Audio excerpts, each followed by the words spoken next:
오늘도 주님의 말씀을 사모하는 여러분 모두에게 하나님의 크신 은혜가 함께 하시기를 축원합니다. 함께 읽은 말씀 에스겔서 37장 1절부터 14절까지 말씀을 중심으로 이 뼈들이 살아날 수 있겠냐라는 제목으로 말씀 전하겠습니다. 오늘이 사순절 5번째 주일입니다. 그리고 여기에 해당되는 4가지 성경 본문에 공통점이 있다면 죽은 것이 살아나는 것입니다. 오늘 함께 읽은 말씀 에스겔서 37장 말씀도 마른 뼈들이 살아나는 환상입니다. 오늘 말씀에 등장하는 에스겔은 주전 597년 예루살렘이 멸망하기 10년 전에 먼저 바벨론 포로로 끌려갔습니다. 에스겔은 거기서 이후 바벨론 포로로 잡혀온 유대 백성들에게 하나님의 말씀을 전하는 예언자의 사역을 합니다. 포로로 끌려온 땅에서 말씀을 전한다는 것이 쉬운 일은 아니었을 것입니다. 그런데 에스겔은 더 큰 어려움을 겪습니다. 인간에게 가장 큰 슬픔이 배우자의 죽음이라고 하는데 에스겔은 젊은 나이에 외국 땅에서 아내의 죽음을 맞이하게 됩니다. 그러나 그는 슬퍼하거나 울지 않았습니다. 조용히 탄식하고 수건으로 머리를 동이고 금식했습니다. 이것은 하나님께서 그의 처절한 아픔을 통해 곧 있을 예루살렘의 멸망을 백성들에게 표징으로 전하도록 말씀하셨기 때문입니다. 이것 말고도 예언자 에스겔은 삶으로 겪는 것을 통해 또 퍼포먼스를 통해 하나님의 뜻을 전하는 내용들을 에스겔서에서 찾아볼 수 있습니다. 벌거벗고 묶인 채로 누워있는 행동, 집의 벽에 구멍을 뚫는 행동, 앞에서 말한 것처럼 아내의 죽음 앞에서도 슬퍼하지 않는 행동, 토판을 만들어서 모래놀이를 하는 것, 혹은 음식을 쇠똥으로 요리하고 떨면서 먹고 마시는 행위들을 통해 하나님의 뜻을 표현합니다. 뭘 말합니까? 일상의 평온함이 깨어진 상태에 처한 이스라엘의 삶이 정상적일 수 없음을 보여주는 퍼포먼스를 였을 것입니다. 고난이 사람을 철들게 한다는 말이 있습니다. 아픔이 위대한 사람을 만든다는 말도 있습니다. 틀린 말이 아닙니다. 그렇다고 다 맞는 것도 아닌 것 같습니다. 유대인들은 조국의 멸망과 바벨론 포로의 고난을 겪으면서 하나님에 대해서 깊이 생각하게 됩니다. 우리 하나님이 바벨론의 신 마르독보다 열등한 신인가? 그 하나님은 과연 우리 이스라엘을 버리셨을까? 그렇지 않다면 어떻게 거룩한 성전이 파괴되고 하나님의 백성이 이방의 포로가 되도록 방관할 수 있단 말인가? 어떤 사람들은 이 과정에서 자신의 죄를 통회하고 회개했습니다. 그러나 또 어떤 사람들은 아예 하나님에 대해서 회의에 젖어서 회의주의에 빠져서 하나님에 대한 신앙을 저버리는 사람들도 있었습니다. 바벨론은 포로들에게 종교적으로나 문화적으로 비교적 관대했다고 합니다. 그러다 보니까 이스라엘 사람들 중에서 바벨론에 적극적으로 동화되어서 바벨론의 관리가 되거나 또 현지에서 많은 재산을 축적하는 사람들도 생겨나기 시작했습니다. 그 결과 바벨론에서 윤택한 삶을 살게 된 사람 중에는 기회가 주어진다고 해도 이스라엘로 돌아가려고 하지 않는 사람들이 있었습니다. 물론 다수는 고향을 그리워했습니다. 바벨론 포로 생활이 아무리 좋아도 자기 고향만 하겠습니까? 여전히 힘겨운 노예 생활을 하는 포로들이 더 많았을 테니까요. 바로 이러한 상황에서 에스겔은 바벨론에 있는 유대 포로들에게 하나님의 계시의 말씀을 전한 것입니다.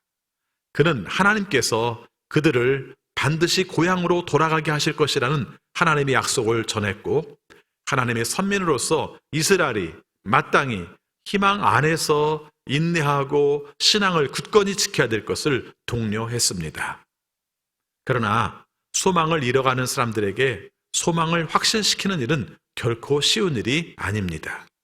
그들이 이스라엘로 돌아가려면 멀쩡한 바벨론이 멸망하기라도 해야 합니다. 그런데 그런 일은 여러분이 생각해도 쉽지 않아 보이죠? 허무맹랑한 일로 보였을 것입니다. 그런 기적 같은 일이 과연 일어날 수 있을까요? 어쩌면 에스겔이 보기에도 불가능한 일이었는지도 모릅니다. 오늘 말씀이 이런 상황과 또 내용들을 잘 대변해주고 있습니다. 오늘 하나님께서 에스겔을 데리고 골짜기로 가십니다. 물론 이것은 환상입니다. 거기에 죽은 사람의 뼈가 가득합니다. 심지어는 그 뼈들이 말라 있었다고 표현하고 있습니다. 무슨 말인가요? 살아날 가능성이라고는 전혀 없다. 그래서 말라 비틀어졌다 이렇게 말씀하고 있습니다. 이 말라 비틀어진 뼈는 누구를 상징합니까? 바벨론 포로가 된 이스라엘을 상징합니다. 죽은 이들에게는 아무 소망이 없습니다. 이스라엘 역사는 이미 끝났지요. 하나님의 백성들은 골짜기 가득한 뼈들과 같은 신세라고 표현하고 있습니다. 그 뼈들이 다시 사람이 될 수 없는 것처럼 이스라엘은 다시 옛날로 돌아갈 수 없다는 뜻입니다. 그보다는 바벨론 문화에 동화되어서 새로운 땅에서 새로운 삶을 찾는 것이 나을지도 모른다는 생각을 표현한 것입니다. 이런 마당에 이스라엘이 어떻게 다시 예루살렘에서 누렸던 하나님의 백성으로서의 영광을 되찾을 수 있을까요? 3절에서 하나님이 에스겔에게 물으십니다. 이 뼈들이 살아날 수 있겠느냐? 에스겔이 대답해요. 주 하나님 주께서 아십니다. 여러분 이게 무슨 뜻일까요? 에스겔의 이 대답이 긍정적인 대답일까요? 부정적인 대답일까요? 제게는 부정적인 대답으로 들립니다. 솔직히 불가능하다는 것입니다. 뼈들이 어떻게 살아날 수 있습니까? 그런데 그때 하나님께서 에스겔에게 다시 명령하십니다. 이 뼈들에게 내 말을 대언하여라. 그래서 에스겔이 뼈들을 향해서 하나님의 말씀을 선포합니다. 5절, 6절입니다. 너희 마른 뼈들아, 너희는 나 주의 말을 들어라. 나 주 하나님이 이 뼈들에게 말한다. 내가 너희 속에 생기를 불어넣어 너희가 다시 살아나게 하겠다. 내가 너에게 힘줄이 뻗치게 하고 또 너에게 살을 입히고 또 너희를 살갗으로 덮고 너희 속에 생기를 불어넣어 너희가 다시 살아나게 하겠다. 그때야 비로소 너희는 내가 주인 줄 알게 될 것이다. 아멘. 여러분 오늘 이 말씀을 읽으면서 이런 생각을 먼저 해봅니다. 어쩌면 우리의 사명이라는 것이 이 정도가 아닐까 그렇게 생각합니다. 내가 마른 뼈를 이어붙일 수 있겠습니까? 없습니다. 내가 마른 뼈에 붙어있는 그곳에 생기를 불어넣을 수 있습니까? 없습니다. 요즘 저를 비롯한 목회자들이 코로나19 정황에서 제일 많이 느끼는 것이 무력감입니다. 하나님이 안 계신 것도 아닌데 기독교가 탄압을 받는 것도 아닌데 어느 날 갑자기 교회에서 예배 드릴 수 없는 상황이 되자 아무것도 못하게 되었습니다. 어느 날 갑자기 아무 준비 없이 이렇게 교회에서 예배 드리지 못하게 될 줄을 몰랐습니다. 예배만이 아니라 갑자기 성도들을 볼 수 없게 되었습니다.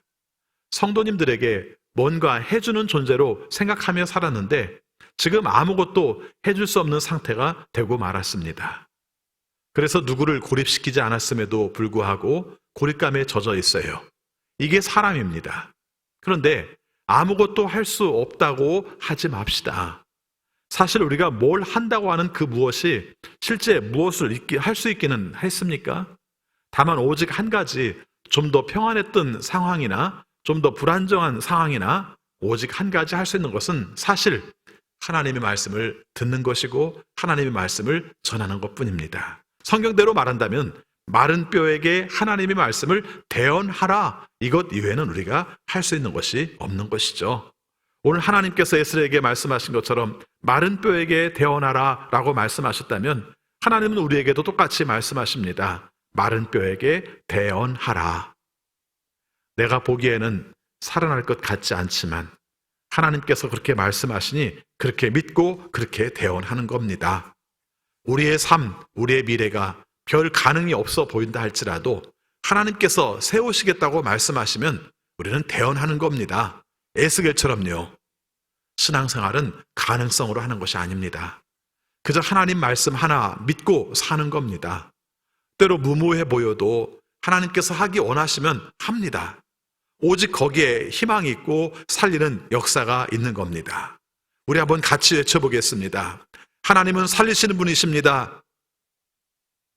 하나님은 마른 뼈도 살려낼 줄을 믿습니다. 하나님이 말씀하셨습니다. 그래서 나는 대언합니다. 아멘. 그러자 이게 웬일입니까? 대언하니까 소리가 나요. 여기저기서 소리가 납니다. 뭔 소린가 하고 보니까 뼈들이 서로 이어지는 소리, 움직이는 소리가 나기 시작했다는 말씀입니다. 죽어간 것들이, 아니 죽어 뼈만 남고 그것도 말라버린 것들이 오직 하나님의 명령에 따라서 그들에게 대언만 했을 뿐인데 서로 그것이 이어붙는 역사가 나타나더라는 것입니다. 꿈쩍 않던 마른 뼈들이 이어붙을 때 여러 소리가 나지요. 또 불편함도 있습니다. 그러나 그것도 알고 보면 살아나기 시작해서 벌어지는 소리입니다. 죽어있는 존재, 서로 나눠져 있는 존재일 때는 아무 소리 없었지만 서로 붙으려고 하다 보니까 소리도 나는 겁니다. 오늘 말씀을 보면 이 뼈와 저 뼈가 서로 들어맞아 연결되었다고 완성은 아닙니다. 그 뒤로도 여러 가지 일들이 필요하죠. 그 뼈들 위에 힘줄도 뻗쳐야 하고요. 살이 올라와야 하고요. 살 위에 살갗도 덮여야 하는 과정들이 필요한 것입니다. 이렇게 오랜 기간 교회에서 예배 드리지 않고 가정에서 예배를 드리다 보면 생각도 서로 다르고 신앙의 결과들도 크게 달라질 것입니다. 아마 우리가 한 달 지나서 만나게 된다면 우리들의 모습 가운데서 서로 달라진 모습들을 많이 경험하게 될 것입니다. 어떤 사람들은 홀로 예배드리거나 가족과 예배를 드리기 때문에 하나님께 더 가까이 나가려고 부단히 노력을 한 경건의 훈련을 한 분들도 있을 겁니다. 그에 비해서 어떤 분들은 혼자 있다 보니까 공동체에서 예배드리는 거는 달리 예배드리는 것 같지 않아서 예배 자체를 안 드리고 있는 분도 나올 수가 있겠죠. 또 어떤 분은 목숨보다 소중히 예배를 해야 되기 때문에 어떤 경우를 할지라도 교회에서 예배 드리는 것을 사수해야 된다고 생각하는 분도 있을 것입니다.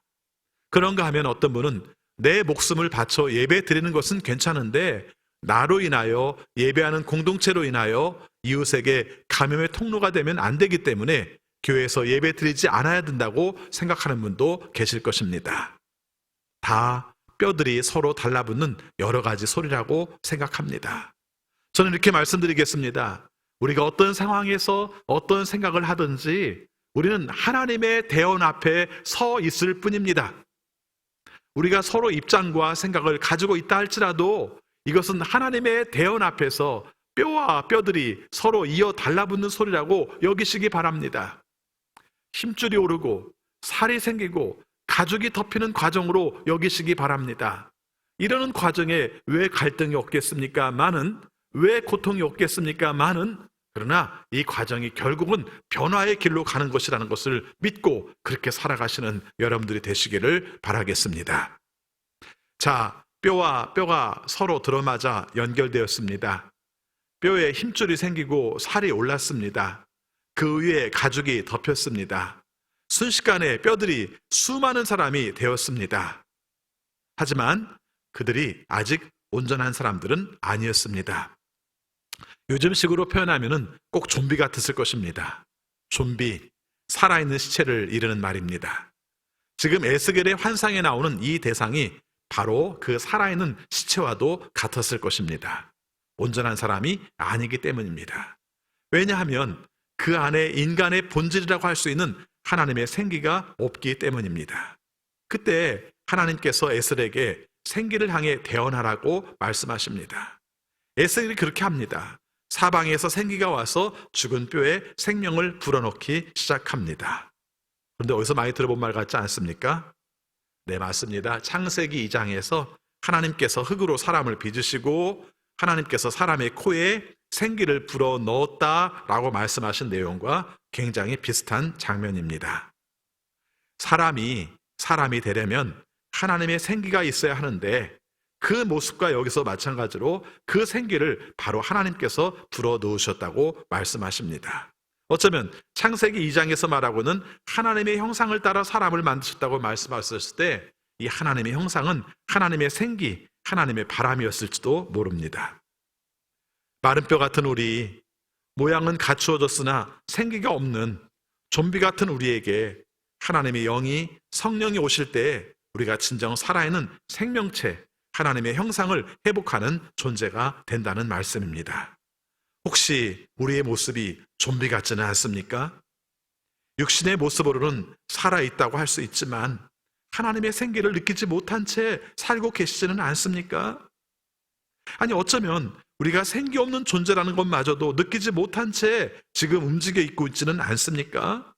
이런 사람들에게 하나님께서 말씀하십니다. 생기야, 사방에서부터 불어와서 이 사람들에게 들어가서 이 사람들을 살아나게 하라.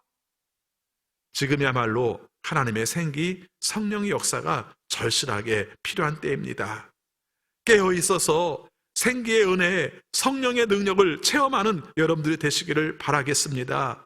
우리 자신의 모습을 바라보고 진정으로 성령의 오심을, 성령의 역사하심을, 성령께서 함께 하심을 사모함으로 말미암아 하나님이 주는 생기로 새롭게 소생할 수 있는 우리 모두가 되시기를 축원합니다. 그러자 이제 하나님의 생기를 받은 시체들이 온전한 사람이 되어서 각자의 자리에서 일어납니다. 어느새 골짜기에는 수많은 사람들이 보이기 시작합니다. 그것도 그냥 일반 백성으로 표현한 게 아니라 성경은 지극히 큰 군대로 표현을 하고 있습니다. 하나님께서는 에스겔에게 이들이 바로 이스라엘 온 족속이라고 말씀하십니다. 이미 멸절되어 소망 없는 이스라엘, 바벨론 포로가 된 이스라엘이 장차 이렇게 다시 새롭게 창조될 것이라고 말씀하십니다. 그리고 그들이 다시 고국으로 돌아가 그들에게 생명을 주신 하나님을 섬길 것이라고 말씀하십니다. 더 나아가서 하나님께서는 이 과정을 통해서 우리 백성들이 하나님을 주인 줄을 알게 될 것이라고 말씀을 하십니다. 여러분, 이와 같은 역사가 어떻게 이루어집니까? 여러분, 이 말씀이 진정으로 하나님께서 우리에게 말씀하시는 부활의 신앙과 연결된 말씀 아니겠습니까? 하나님께서 마지막 때 무덤 문을 여시고 죽은 자들을 불러내시면 죽은 자들이 살아나서 무덤 밖으로 나옵니다. 왜냐하면 하나님은 없는 것을 있게 하시는 창조주시고 죽은 자들을 살리시는 부활의 주시기 때문에 그런 것입니다. 물론 지금 함께 읽은 에스겔서 37장 말씀이 환상입니다. 그러나 이 환상은 허구가 아니라 하나님께서 앞으로 시행하실 일들을 보여주는 메시지입니다. 오늘날에도 누군가 고난 가운데 있는 사람이 이 말씀을 읽고 하나님께서 새로운 소망을 주실 것이라는 믿음을 가지고 살아가게 하시는 것입니다. 그가 우리가 빚더미에 올라앉은 사람이라 할지라도, 하는 일마다 실패하여서 살 의욕을 잃은 사람이라 할지라도, 질병으로 말미암아 많은 고생 가운데에서 희망 없다고 생각할지라도, 그리고 지금 코로나19와 전쟁을 벌이는 우리 모두일지라도 바로 그 하나님께서 우리와 함께 하시고 일어나게 하시고 결국은 회복하여서 하나님의 새로운 백성으로 삼으시겠다는 희망의 말씀을 가지고 살아가는 우리 모두가 되시기를 바라겠습니다. 오늘 신약 본문의 말씀 요한복음 11장은 죽은 나사로가 살아나는 이야기가 나옵니다. 여기에서 나사로가 살아나는 것도 중요하지만 정말 중요한 것은 예수님께서 부활해 주시라는 것입니다. 요한복음 11장 25절 26절 말씀을 읽습니다. 나는 부활이요 생명이니 나를 믿는 사람은 죽어도 살고 살아서 나를 믿는 사람은 영원히 죽지 아니할 것이다. 아멘. 그렇습니다. 우리 주 예수 그리스도의 십자가와 부활을 통해서 우리가 새로운 생명을 얻게 된다고 말씀하고 있습니다. 그 이유가 무엇입니까? 첫째, 예수 그리스도 안에서 하나님의 백성이 된 우리들이 온전히 회복된 새 이스라엘의 백성이 된다는 말씀입니다. 우리들은 예수님이 세우신 새 이스라엘의 백성입니다. 그래서 이로 말미암아 우리가 유대인이나 이방인이나 종인이나 자유나 남자나 여자나 젊은이나 노인 할 것 없이 모두가 우리가 하나님 앞에서 온전한 하나님의 백성이 된다고 말씀하셨습니다. 두 번째, 우리는 예수 그리스도 안에서 죄와 죽음의 포로로부터 해방되었습니다. 이제 바벨론이나 그리스나 로마뿐만 아니라 그 어떤 나라도 그 어떤 체제도 우리를 죄와 죽음의 압제 안에 거두지 못한다고 말씀하십니다. 셋째, 오늘날 그렇게 새 이스라엘이 된 우리는 오직 예수 그리스도를 믿는 믿음으로 하나님께 나아갑니다. 세상에 이보다 더 올바른 신앙의 회복이 없을 것입니다. 이 모든 일이 일찍이 하나님의 약속을 따라 우리를 위해 예수 십자가에서 죽으시고 부활하신 우리 주 예수 그리스도를 통해 온전히 성취되는 것입니다. 이렇게 우리는 이미 시작된 하나님의 새로운 창조 세계, 곧 하나님의 나라에 들어가 있는 것입니다. 그럼에도 불구하고 우리는 여전히 날마다 수많은 어려움들을 겪고 있습니다. 가난과 고난과 질병과 죽음, 그리고 많은 갈등과 차별. 이 모든 것은 하나님 나라의 최종적인 완성을 위한 산고입니다. 산고는 단순한 고통이 아니죠. 그 안에 새로운 판생명의 탄생을 알리는 희망이 있기 때문입니다. 그 희망 안에서 우리는 지금의 코로나19도 능히 이겨내갈 수 있는 것입니다. 그래도 힘들 겁니다. 그때마다 오늘 함께 읽은 말씀 요한복음 11장 25절 26절 말씀을 생각하며 사시기 바랍니다.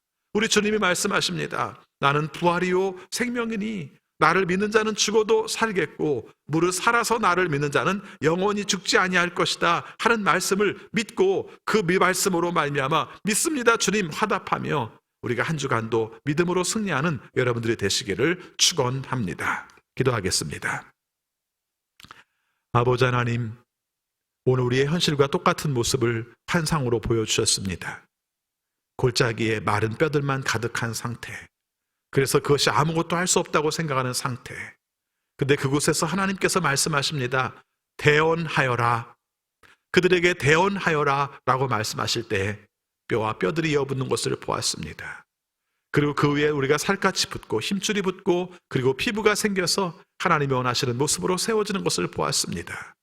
그리고 마지막으로 하나님께서 사방에서 생기가 불어와 그에게 들어가라 라고 말씀하셨을 때 그 생기가 불어있는 곳에 그들이 큰 군대가 되었다는 말씀을 함께 살폈습니다. 하나님, 우리가 이런 처참한 모습으로 서 있습니다. 하나님, 우리가 이런 불행한 모습으로 서 있습니다. 그러나 하나님께서 친히 도와주실 때에 우리의 삶들이 새롭게 일어나게 하여 주옵시고 하나님의 생기가 우리 안에 들어오게 하여 주옵시고 그래서 하나님의 놀라운 역사 가운데에서 한 사람으로 서는 것이 아니라 한 공동체로 한 군대로 하나님이 원하시는 모습으로 세워질 수 있는 우리 모두가 되게 하여 주옵소서. 코로나19의 상황 가운데서도 하나님께서 우리와 함께 계시고 하나님께서 우리를 살리시는 역사를 경험하여 오히려 이 이후에 주님이 원하시는 뜻을 따라 회복의 능력을 경험할 수 있는 우리 모두가 되게 하여 주옵소서. 예수 그리스도 이름으로 기도하옵나이다. 아멘.